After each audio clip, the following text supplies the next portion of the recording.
Behind the gritty streets and stolen cars of New Jersey Drive lies a treasure trove of bizarre secrets, from a director who confessed to being a real car thief, to Sesame Street's Gordon playing a judge, to an Oscar winner in disguise, to Newark's mayor banning the movie from his own city. Fact 1. The director was actually a car thief director. Nick Gomez brought an unusual level of authenticity to New Jersey Drive, and for good reason. He wasn't just researching car theft culture from books or interviews, he was drawing from his own criminal past. In on-location interviews during the film's production, Gomez openly admitted that he used to steal cars as a teenager growing up in a working-class neighborhood in Boston. These weren't elaborate heists or grand theft operations, just joyrides through the streets with his friends, getting that rush of adrenaline that comes from doing something illegal and dangerous. When Gomez sat down to write and direct New Jersey Drive, he channeled those memories and experiences into the screenplay, giving the film a gritty realism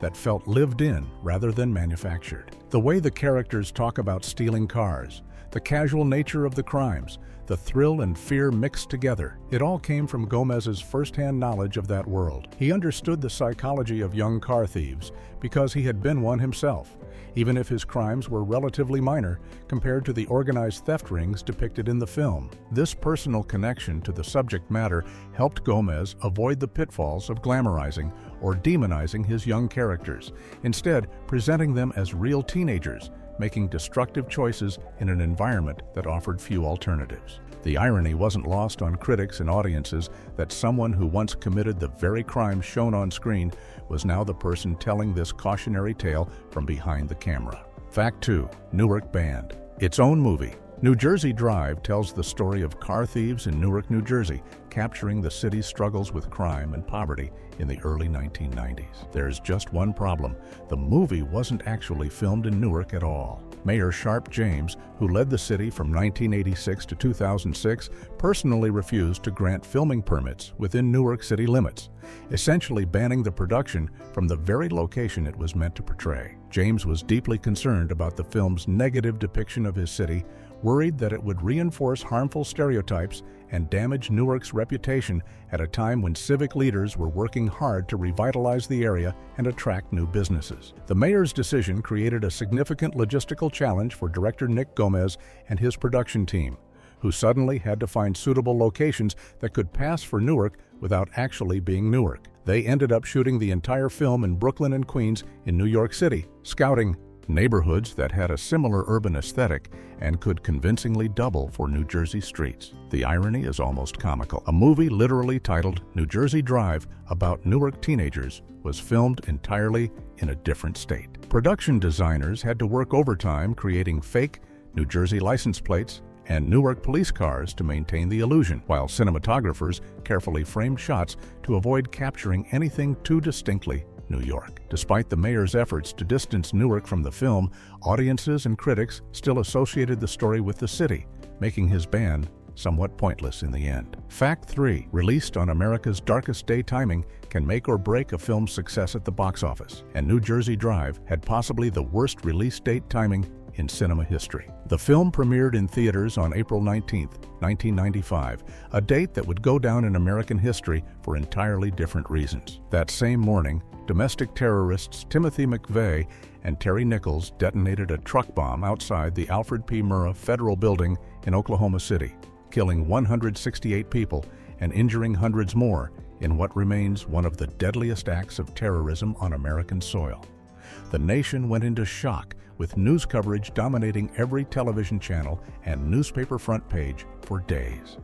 Americans were glued to their screens, watching rescue efforts and trying to understand what had happened, not heading to movie theaters to watch a gritty indie drama about teenage car thieves. The tragic coincidence devastated New Jersey Drive's box office potential, as the film was completely overshadowed by the national tragedy. Movie reviewers who might have given the film attention were pulled to cover breaking news. Promotional appearances were canceled or postponed, and the cultural conversation shifted entirely away from entertainment. While the film would eventually find appreciation from critics and develop a cult following, its initial theatrical run was severely impacted by circumstances completely beyond anyone's control. It's a sobering reminder of how external events can derail even the most carefully planned film releases, leaving New Jersey Drive as a footnote on one of America's darkest days. Fact 4. Sesame Street's Gordon played the judge. For millions of American children who grew up in the 1970s, 80s, and 90s, Roscoe Orman was a comforting presence on their television screens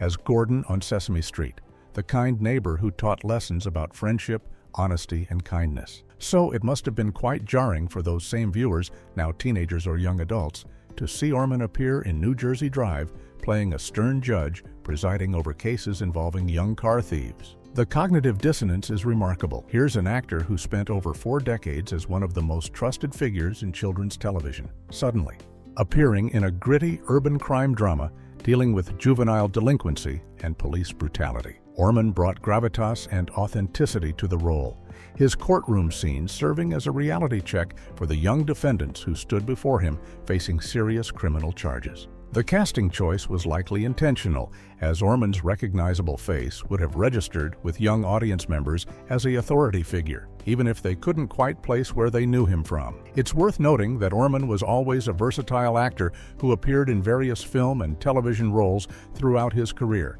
not just a children's entertainer, but New Jersey Drive represented one of his grittiest departures from the wholesome world of Sesame Street. The contrast between teaching kids their ABCs on a sunny street corner and sentencing teenagers to juvenile detention couldn't be more stark, making this one of the more unexpected casting choices in 1990s independent cinema. Fact 5.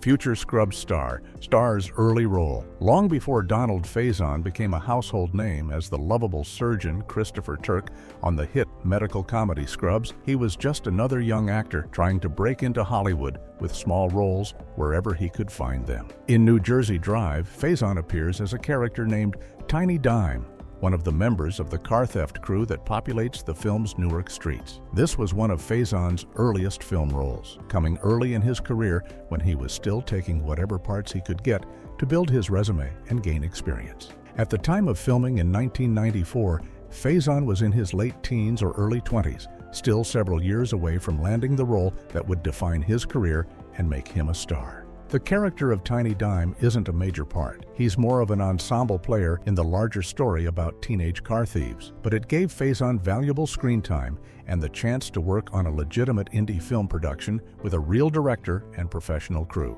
Watching New Jersey Drive today, with knowledge of Faison's later success, adds an interesting layer to the viewing experience, as fans of Scrubs can spot the future comedy star in a much darker, more serious context. It's a reminder that most actors spend years working in obscurity before catching their big break, taking roles in independent films, guest spots on television shows, and whatever else comes their way. For Faison, New Jersey Drive was just another stepping stone on the path to eventual stardom. Fact 6. An Oscar winner, hid in plain sight. Christine Baranski is now recognized as one of the most accomplished actresses of her generation, with multiple Emmy Awards, Tony Awards, and a career spanning prestigious projects from The Good Wife to Mamma Mia to The Gilded Age. But back in 1995, she took a small role in New Jersey Drive that would have seemed beneath her talents even then. She played the prosecutor in several courtroom scenes, a minor supporting part in a low-budget independent film. Baranski had already won her first Tony Award by this point and was establishing herself as a formidable stage actress, making her appearance in this gritty urban drama something of a surprise. She brings her characteristic sharpness and precision to the role, playing the prosecutor as a no-nonsense legal professional who sees the young car thieves as criminals who need to face consequences for their actions. The scenes are brief but memorable, with Baranski's theatrical training evident in the way she commands the courtroom with authority and presence. It's unclear why exactly Baranski took such a small role in an indie film. Perhaps she believed in the project, or maybe she just wanted to try something different from her usual stage work and comedy roles. Whatever the reason, it's now a fascinating footnote in her career, a reminder that even award-winning actors sometimes take unusual or unexpected parts. Watching New Jersey Drive today, it's almost surreal to see someone of Baranski's stature in such a minor role, like spotting Meryl Streep as an extra in a crowd scene. Fact 7. Gabriel Cassius's film debut. Gabriel Cassius delivered one of the most intense and memorable performances in New Jersey Drive as Midget, one of the main characters whose story arc drives much of the film's emotional weight. What makes this performance even more remarkable is that it was Cassius's very first feature film role. He had never appeared in a movie before stepping in front of the cameras for director Nick Gomez. Landing a lead role in your debut film is extremely rare in Hollywood, where most actors spend years working their way up from bit parts and background roles before getting substantial screen time. Cassius brought raw authenticity to the character of Midget, portraying a young man caught up in Newark's car theft culture with a combination of bravado and vulnerability that felt genuine rather than acted. His chemistry with co-star Sharon Corley helped anchor the film's central relationship, giving audiences an emotional connection to these characters who were making destructive choices. The performance launched Cassius's career, leading to roles in other films like Black Hawk Down and Get on the Bus, though he never quite achieved major stardom. New Jersey Drive remains his most significant work, the film where he proved he had the talent and screen presence to carry a major role. For a first-time film actor to deliver such a confident, nuanced performance speaks to both Cassius's natural abilities and Gomez's skill as a director in coaxing authentic work from his young cast. It's the kind of debut that makes you wonder what might have been if Cassius had gotten more opportunities in bigger films. Fact 8. The budget got slashed mid-production. Making an independent film is never easy, but New Jersey Drive faced an unexpected obstacle that threatened the entire production. Universal Studios, which was backing the film, suddenly cut the budget by $3 million during development. Director Nick Gomez had been working on the screenplay for 5 months, carefully crafting a vision for how he wanted to bring this story of Newark car thieves to the screen when studio executives decided to reduce funding from $8 million down to just $5 million. This wasn't a small trim or minor adjustment. It was a 40% reduction that forced Gomez to completely rethink his approach to the film. Scenes had to be rewritten or cut entirely.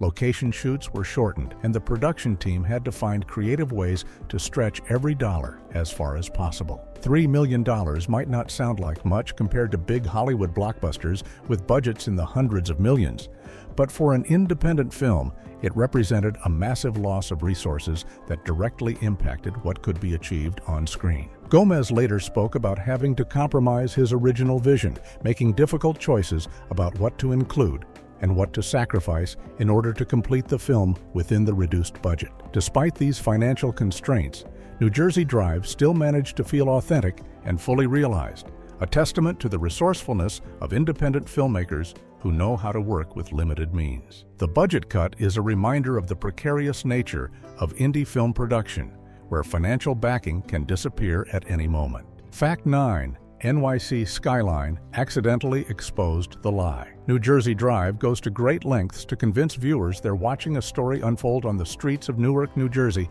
with references to local landmarks, New Jersey license plates, and Newark police cars carefully placed throughout the film. But observant viewers who know their geography might notice something suspicious in certain shots. The unmistakable New York City skyline visible in the background, completely giving away the fact that the movie was actually filmed across the Hudson River in Brooklyn and Queens. This wasn't a deliberate artistic choice or a subtle Easter egg for eagle-eyed fans to discover. It was an accidental continuity error that resulted from the production being banned from filming in Newark by Mayor Sharp James. When you're shooting a movie on location in urban neighborhoods, controlling what appears in the background of every shot is nearly impossible, especially on a tight budget with limited crew. The Manhattan skyline is such an iconic and recognizable silhouette that once you notice it, you can't unsee it, and it immediately breaks the illusion that you're watching events in New Jersey. The production team likely hoped that most viewers wouldn't catch these geographic inconsistencies, and to be fair, many audience members watching the film in theaters in 1995 probably didn't notice or didn't care. But for anyone familiar with the area, those shots of the New York skyline serve as a constant reminder that this New Jersey story was actually a New York production, making the mayor's ban somewhat ironic since the film's deception is hidden in plain sight. Fact 10. A garage full of fake license plates. When your movie is banned from filming in the state it's supposed to take place in, you face some unique production challenges that most filmmakers never have to deal with. For New Jersey Drive, one of the biggest logistical headaches was creating the illusion of Newark, New Jersey, while actually shooting in Brooklyn and Queens, New York. This meant the production design team had to manufacture authenticity from scratch, starting with one of the most visible elements that would give away the location: license plates. The crew created an entire garage full of fake New Jersey license plates to attach to vehicles appearing in the film, ensuring that every car seen on screen would have the correct state identification, even though they were really New York vehicles. This wasn't just a handful of prop plates for the main cars featured in chase scenes. It was dozens or possibly hundreds of plates to dress background vehicles and create a believable street environment.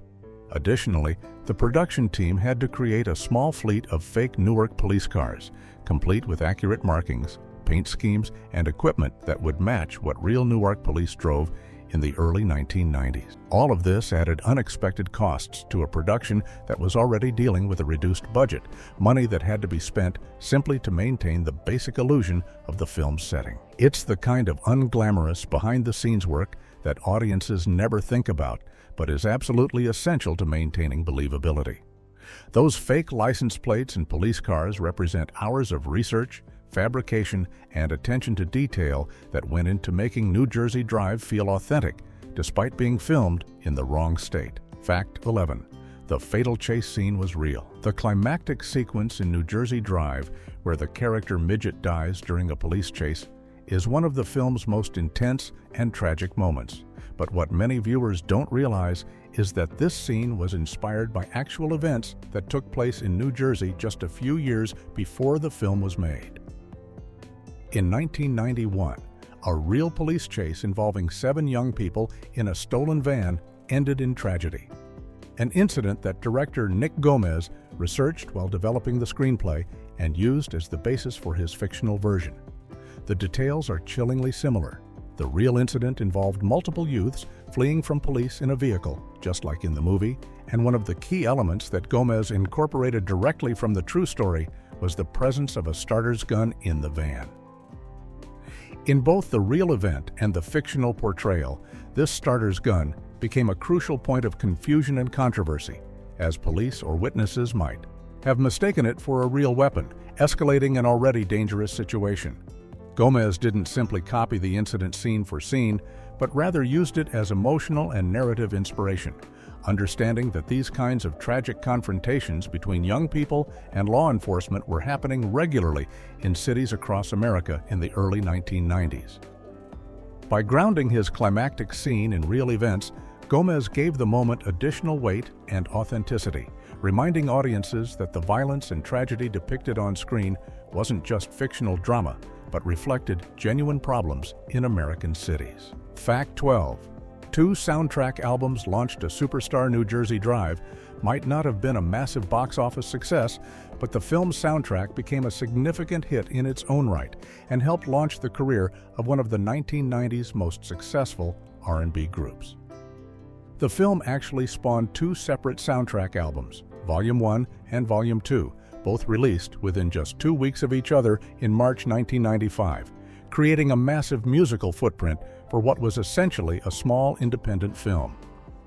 Volume 1 went gold, selling over 500,000 copies, and featured what would become one of the biggest R&B hits of the year, Can't You See, by the girl group Total, featuring the Notorious B.I.G. This song became Total's breakthrough hit, establishing them as major players in the R&B scene, and launching a successful career that would span several years and multiple hit singles. The song's inclusion on the New Jersey Drive soundtrack gave Total the exposure they needed to break through to mainstream audiences, with Biggie's guest verse adding credibility and drawing hip-hop fans to check out the newcomers. The success of the soundtracks is a reminder of how 1990s urban films often had outsized musical impact, with albums sometimes becoming more culturally significant than the movies they accompanied. Film soundtracks during this era served as crucial promotional tools for record labels to introduce new artists and generate revenue beyond ticket sales, and New Jersey Drive exemplified this trend perfectly with its dual album release strategy. Fact 13. Roger Ebert's Car Theft Masterclass. Film critic Roger Ebert was known for his thoughtful, detailed reviews that went beyond simple thumbs-up or thumbs-down judgments, and his review of New Jersey Drive contained an observation that was both praise and criticism rolled into one fascinating comment.